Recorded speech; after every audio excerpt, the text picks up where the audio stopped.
Hello, good morning. Ayan, nagluluto ako ng pork curry. Siyempre, ginisa ko muna yung yung pork.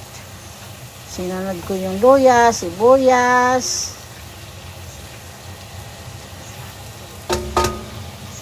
Ayan. Ngayon, isasama ko yung mga kabute. Ayan, yun yung nagbigay sa akin. Tenin na kabute. Ayan. Sasabay ko ang kabute. Tapos, ang ayan, sasmay mo. Nilagay ko yung kabote. Hinaan ko muna yung apoy para lumasa. Kailangan kasi malasa siya. Para hindi siya sumunod.